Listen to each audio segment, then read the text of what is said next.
मुख्यमंत्री योगी ने महाराजगंज दौरे पर वक्फ बोर्ड को लेकर बड़ा बयान दे दिया है। सीएम योगी ने कहा कि पहले वक्फ बोर्ड के नाम पर जमीन पर कब्जा होता रहता था, अब वक्फ बोर्ड जमीन पर कब्जा नहीं कर सकता है और जो जमीन अब इनसे बच जाएगी उस पर स्कूल, कॉलेजेस, अस्पताल खोले जाएंगे। तो बड़ा बयान मुख्यमंत्री की तरफ से दिया गया है। मुख्यमंत्री योगी आदित्यनाथ ने महाराजगंज दौरे पर वक्फ बोर्ड को लेकर बड़ा बयान दिया है। वक्फ बोर्ड संशोधन अधिनियम पारित किया है। अब वक्फ बोर्ड के नाम पर जमीनों पर कोई डकैती नहीं डाल सकता है, लूट खसोट नहीं हो सकती है, चौराहे की जमीनों पर कोई कब्जा नहीं कर सकता है। अब सार्वजनिक संपत्ति जो भी होगी, जो राजस्व की भूमि होगी, उसका उपयोग विद्यालय बनाने में, चिकित्सालय बनाने में, कॉलेज बनाने में, मेडिकल कॉलेज बनाने में, ऐसे बैराज बनाने में, गरीबों के लिए आवास बनाने में ही उसका उपयोग होगा। किसी बोर्ड के नाम पर लूट खसोट हमेशा के लिए लगाम लगाने का काम किया है। वक्फ बोर्ड संशोधन अधिनियम पारित होने के कारण अब ये मनमानेपन पर लगाम लगेगी।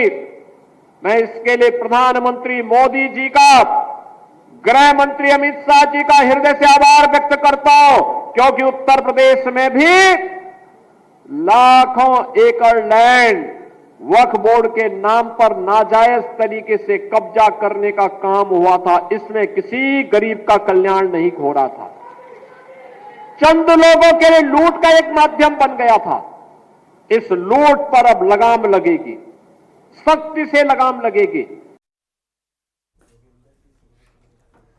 मऊ में वक्फ संपत्तियों को लेकर खुलासा हुआ है। 1405 की संपत्तियां पाई गई हैं, जिसमें से 529 सरकारी जमीन मिली है जिसे वक्फ के नाम पर दिया गया। पूरी रिपोर्ट शासन को भेज दी गई है। 529 सरकारी भूखंडों को वक्फ संपत्तियों ने अपना नाम दर्ज इस पर कराया है और अब इसी को लेकर जांच की बात सामने आ रही है। घोसी तहसील में सबसे ज्यादा वक्फ की संपत्तियां पाई गई है।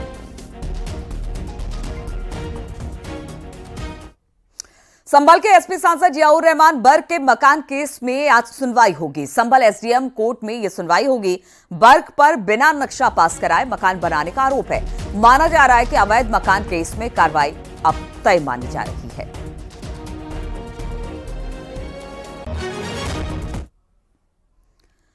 संभल के जामा मस्जिद हरि मंदिर केस में एएसआई के वकील ने बड़ा दावा कर दिया है। वकील का दावा है कि परिसर में मंदिर जैसा स्ट्रक्चर है।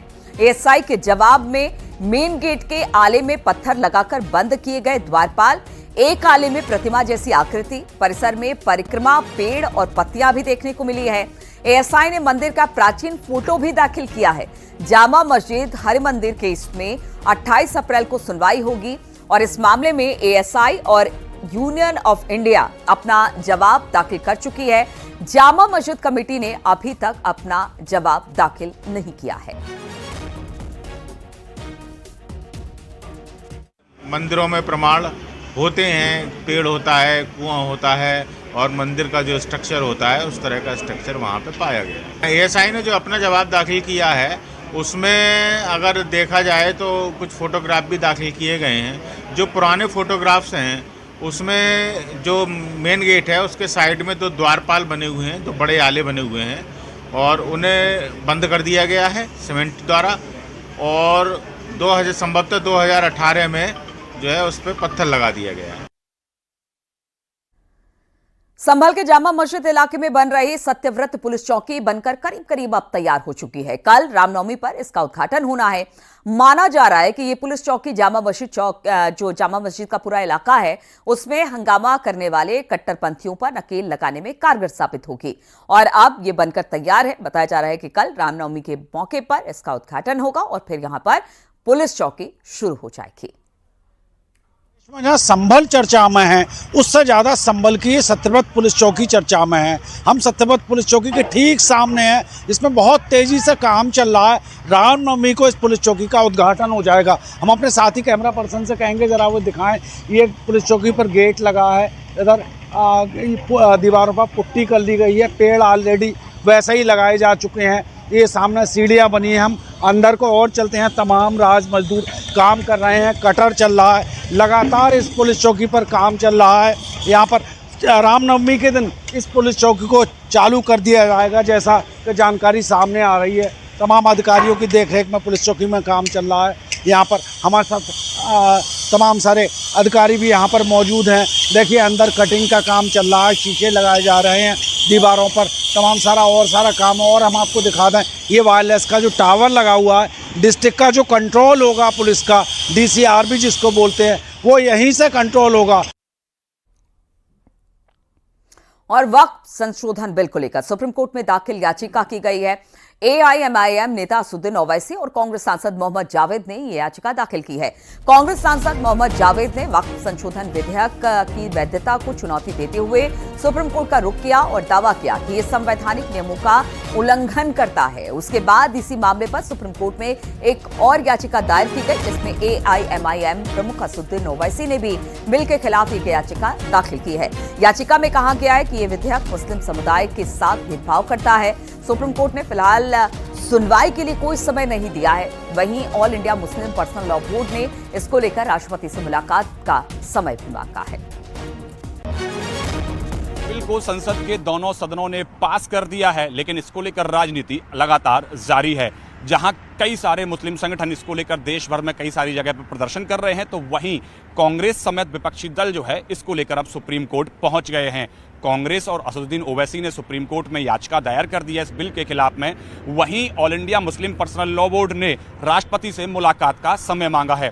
All India Muslim personal law board का कहना है कि इस बिल के अंदर कई सारे प्रस्ताव ऐसे हैं कि जो कहीं ना कहीं मुस्लिम समुदाय को परेशान करने का तरीका है, या जो वक्फ जो बोर्ड है उसमें कहीं ना कहीं कई सारी कमियां उस प्रस्ताव के चलते हो गई हैं। तो ऐसे में उन्होंने राष्ट्रपति से मुलाकात का समय मांगा है और राष्ट्रपति से मुलाकात करके राष्ट्रपति से वो मांग करेंगे कि इस बिल पर राष्ट्रपति हस्ताक्षर नहीं करें और केंद्र सरकार को इसमें संशोधन करने की बात करें। तो ऐसे में वक्फ संशोधन बिल संसद के दोनों सदनों से पास जरूर हो गया है, लेकिन देश भर में उसको लेकर लगातार अभी राजनीति जारी है।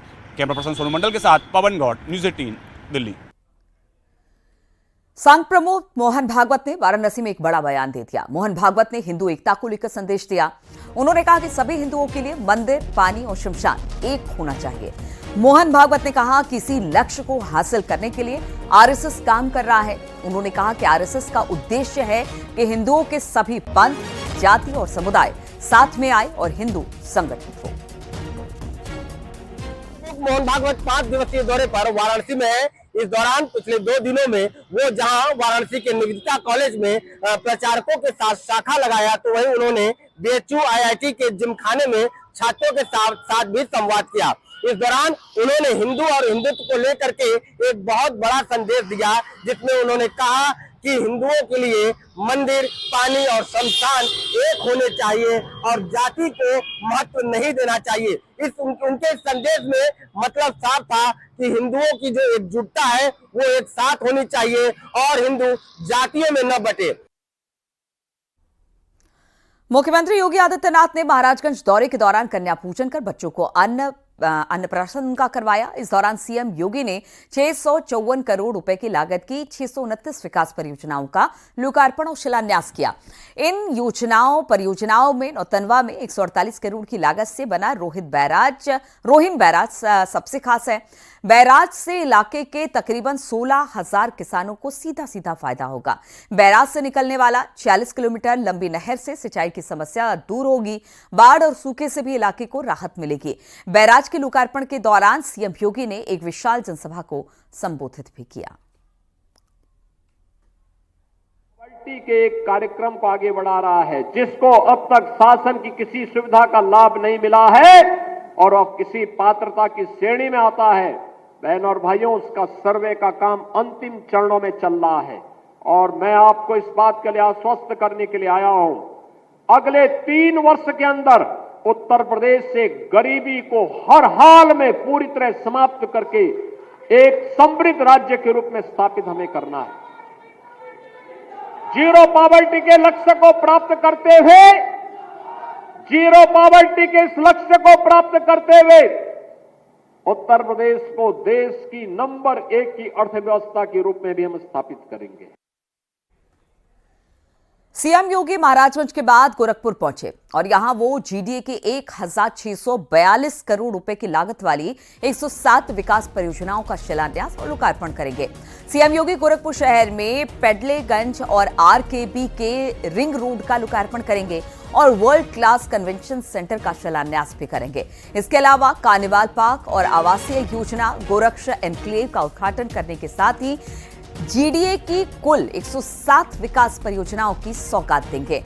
पेडलेगंज आरकेबी के रिंग रोड जाम की समस्या का समाधान करने में ये प्रोजेक्ट काफी कारगर साबित होगा। आदित्यनाथ गोरखपुर वासियों को नवरात्र की बड़ी गिफ्ट देंगे। पहले दिन मुख्यमंत्री योगी आदित्यनाथ 1640 करोड़ की 107 परियोजनाओं का लोकार्पण और शिलान्यास करेंगे और ये वो परियोजनाएं हैं जो गोरखपुर के विकास में मील का पत्थर साबित होंगी। उनमें से यह एक रिंग रोड है जो आरकेबी से शुरू होकर पेडलेगंज तक जाती है। इस रोड पे मुख्यमंत्री खुद चलते हुए आएंगे, फीता काटेंगे, उसके बाद कुछ देर वॉक करेंगे और फिर इसी से उनका वाहन गुजरेगा और इस रोड का पूरी तरीके से जो लोकार्पण हो जाएगा।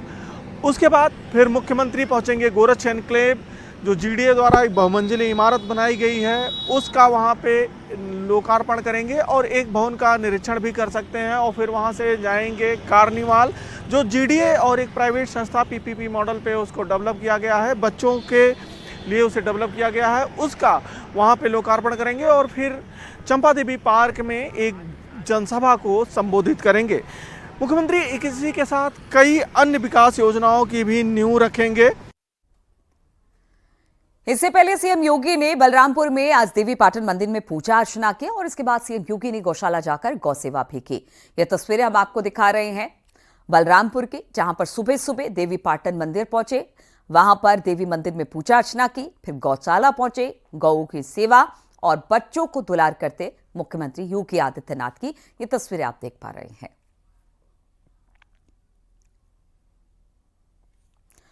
संसद के दोनों सदनों में वक्फ संशोधन विधेयक पास होने के बाद अब साध्वी ऋतंभरा और अनिरुद्धाचार्य ने जनसंख्या नियंत्रण कानून बनाने की मांग कर डाली है। साध्वी ने कहा कि आज सनातन की संख्या में लगातार कमी आ रही है और भारत मां पर लगातार जनसंख्या का बोझ बढ़ रहा है। वहीं कथावाचक अनिरुद्धाचार्य ने भी वक्फ के साथ अब जनसंख्या नियंत्रण कानून बनाने की वो बात कर चुके हैं। संख्या का संतुलन हम देखते हैं और उसका दंड भोगते हिंदू को देखते हैं, तब ये बात आती है कि जैसे राम लक्ष्मण भरत शत्रुघ्न थे तो ऐसे तुम भी विचार करो।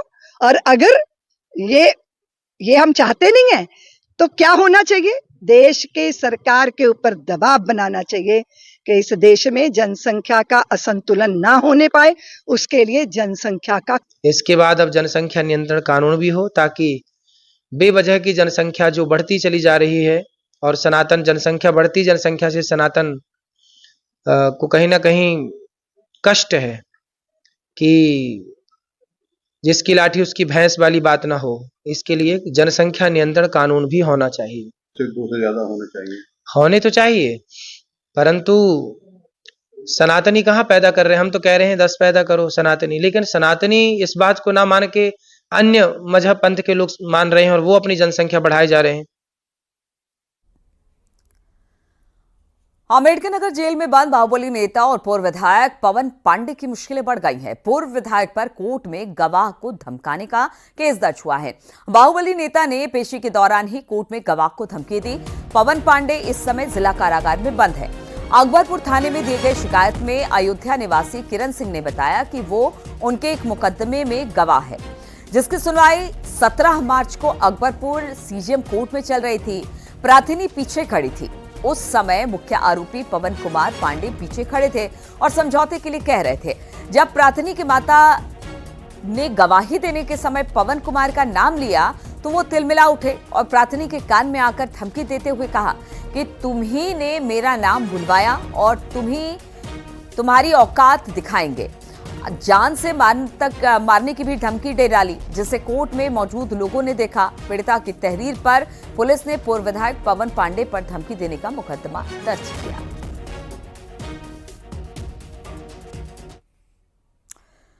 आईएसआई के लिए जासूसी करने का आरोपी कुमार विकास आज से एटीएस की रिमांड पर रहेगा।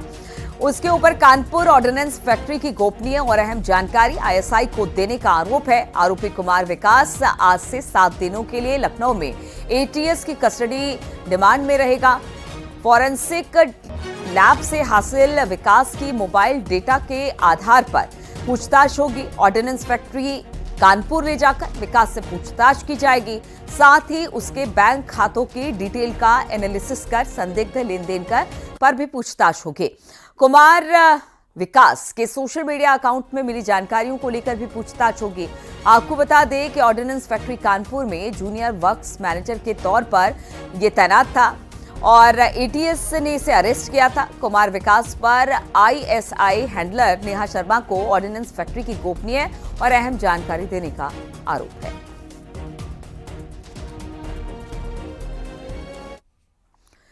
बलिया में ईडी की टीम ने छापेमारी की, जिससे वहां पर छापे से हड़कंप मच गया। ईडी की टीम 3 गाड़ियों से वहां पर पहुंची। टीम ने कुछ अहम दस्तावेज, चेकबुक, बैंक पासबुक और बैंक स्टेटमेंट अपने कब्जे में लिया। खेजड़ी बाजार में बने एक मकान में ईडी के अधिकारियों ने छापा मारा। झारखंड में बिना इलाज किए आयुष्मान योजना के तहत लाखों रुपए के भुगतान और धोखाधड़ी करने का ये मामला है। इसमें आयुष्मान योजना से जुड़े 2 कर्मचारियों से ये जुड़ा मामला है और अब इसी को लेकर ये छापेमारी की गई है।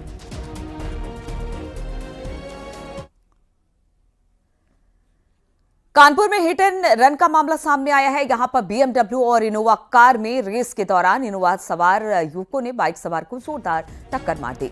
कार की टक्कर से वो उछलकर दूर जा गिरा। नाजुक हालत में स्थानीय लोगों ने उसे अस्पताल पहुंचाया।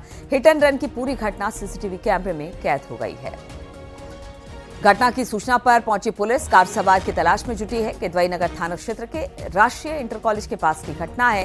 किदवई नगर पुलिस इसकी जांच में जुटी है। आपको बता दें कि नगर निगम ने कुछ दिनों पहले ही इस रोड पर जो स्पीड ब्रेकर बना था उसे हटाया था।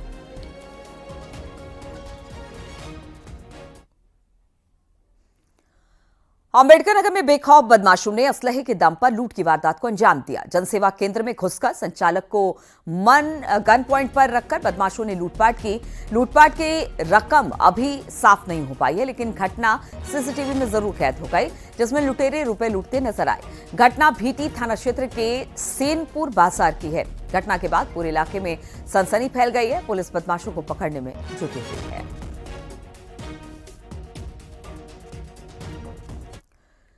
बरेली में रक्षक ही भक्षक बन गई और खाकी को दागदार कर दिया। बरेली के फतेहगंज पश्चिमी में पुलिस वालों ने ही एक किसान को किडनैप कर लिया और वसूली कर ली। एक चौकी इंचार्ज और 2 सिपाहियों पर ये संगीन आरोप लगे हैं। इन तीनों ने अवैध वसूली के लिए संपन्न किसान बलबीर सिंह के घर फर्जी शिकायत के आधार पर घर के अंदर छापेमारी की, अलमारी में तमंचा रख दिया और इसके बाद किसान को सरकारी आवास लेकर जाकर 3rd डिग्री दी गई।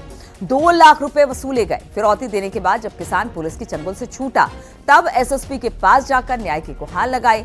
एसएसपी ने डिप्टी एसपी से जांच की बात कही। जांच में सभी आरोप सही पाए गए। चौकी इंचार्ज बलबीर सिंह, सिपाही मोहित कुमार और हिमांशु तोमर जांच में दोषी पाए गए। एसएसपी ने चौकी पर तैनात पूरी फोर्स को सस्पेंड कर दिया और आरोपी 3 पुलिस वाले के खिलाफ गंभीर धाराओं में एफआईआर दर्ज की। चौकी इंचार्ज सहित 3 पुलिसकर्मी फरार हैं, जिनकी तलाश की जा रही है। इसमें चौकी इंचार्ज एसआई बलबीर सिंह और 2 कांस्टेबल जो इसके साथ में थे, उनके विरुद्ध एफआईआर दर्ज की गई है। तीनों को मेरे द्वारा निलंबित करके इनके खिलाफ विभागीय जांच संस्थापित की गई है। जो भी पुलिसकर्मी इस प्रकार के जो कृत्यों में लिप्त होंगे, उनके विरुद्ध पूर्व से ही हम लोग कठोर कार्रवाई सुनिश्चित करते रहे हैं और कठोर कार्रवाई सुनिश्चित करते रहेंगे। जो अच्छा कार्य करने वाले पुलिसकर्मी हैं, उनको लगातार रिवॉर्ड दिया जाता है, लेकिन जो लोग ऐसे हैं जो विभाग की छवि को खराब करते हैं, उनके विरुद्ध कठोर दंडात्मक कार्रवाई लगातार सुनिश्चित की जाएगी। लखनऊ में एक युवक ने जहरीला पदार्थ खाकर जान दी। सुसाइड नोट में उसने आत्महत्या के लिए सास ससुर और दोनों सालों को अपना सुसाइड का जिम्मेदार बताया। दुबग्गा पुलिस एफआईआर दर्ज कर मामले की छानबीन में जुटी है। 3 साल पहले मंगल की बालागंज की अनुराधा उर्फ चंचल से शादी हुई थी। उसके जुड़वा बेटे हैं। 10 दिन पहले दुबग्गा थाने पर पति पत्नी के बीच समझौता कराया गया था। मृतक की पत्नी ने परिवार समेत पति मंगल को जेल भिजवाने की धमकी दी। 10 दिन पहले मंगल के पिता ने भी इसको लेकर शिकायत दर्ज कराई थी।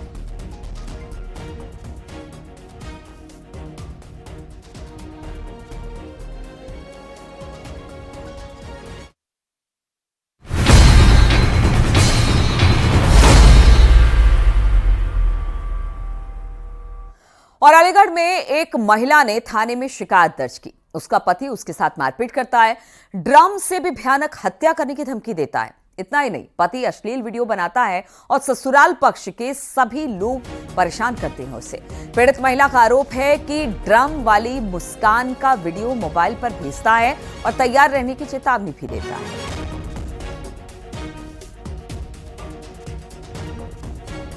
आज मैं यहाँ कोतवाली थाना आई हूँ। मैंने बहुत हिम्मत करी इस चीज़ के लिए भी, क्योंकि मैं बहुत दिन से पिट रही थी। आज मैंने सोचा अगर मेरा मर्डर होगा तो कम से कम मेरे घर वालों को तो पता चलना चाहिए, मेरी जान जाएगी। शादी को कितना टाइम हो गया? शादी को मेरी सन 2023 में 11 मार्च को शादी वाले दिन से ही मैं पिट रही हूँ, वलीमे वाले दिन से ही। पहले मैं और हमेशा मुझे मारकर नंगा मेरे अश्लील वीडियो बना के मुझे मार के बाहर से गेट लगा के और रपट वाली पुलिस को लेकर आते हैं और मेरी हमेशा वीडियो बनाते हैं और कुरान शरीफ हाथ में लेके मेरी वीडियो बनाने लग जाते हैं। थाना कोतवाली में एक महिला सुमैया सलीम वाइफ ऑफ फैजल अंसारी के द्वारा अपने पति एवं ससुराली जनों पर मारपीट का आरोप लगाया गया। इसके अलावा दहेज उत्पीड़न का भी आरोप लगाया गया। तहरीर के आधार पर जांच की जा रही है, जिसके पश्चात विधिक कार्रवाई की जाएगी।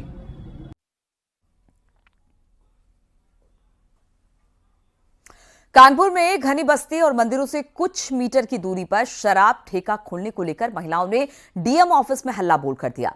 विरोध प्रदर्शन कर रही महिलाओं ने आरोप लगाया कि मानकों को ताक पर रखकर जबरन शराब ठेके को खोला गया, जबकि उसके 30 मीटर की दूरी पर दुर्गा मंदिर है। मंदिर के आसपास घनी आबादी है, जिसमें बड़ी संख्या में महिलाएं और बच्चे रहते हैं। लोगों का अंदेशा है कि शराब ठेके के खुलने से माहौल बिगड़ सकता है और लोगों की सुरक्षा से भी खिलवाड़ हो सकता है।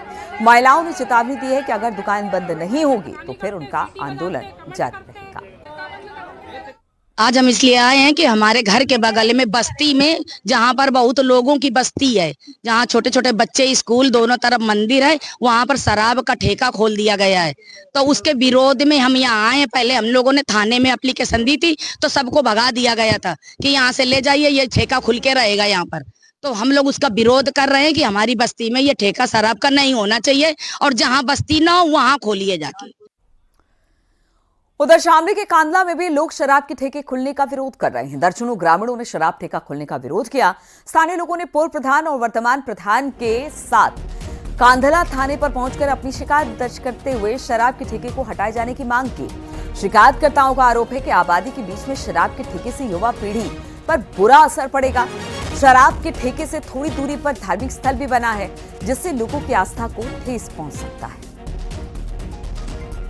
असल में के कैराना रोड पे दारू का ठेका खुला। अब वहाँ एक तो मंदिर है सामने, बराबर में मस्जिद है, स्कूल भी है और एक कपड़े की दुकान है। उसमें महिलाओं का आवागमन ज़्यादा रहे तो पब्लिक में रोज था मुझे बुलवाया था तो कोतवाल साहब को अवगत करा। कोतवाल साहब ने आश्वासन दिया कि चलो हम इसकी जांच कर लेंगे, यदि वहाँ सही पाएगा जो मानक के आधार पर तो वहाँ से शिफ्टिंग करा देंगे कहीं और दूसरी जगह। इसीलिए मिले कोतवाल साहब से। और प्रयागराज में बड़ा रेल हादसा टल गया। रेलवे ट्रैक पर लोहे का पोल मिला, इमरजेंसी ब्रेक लगाकर ट्रेन को रोका गया। मालगाड़ी के लोको पायलट ने ये ट्रेन रोकी।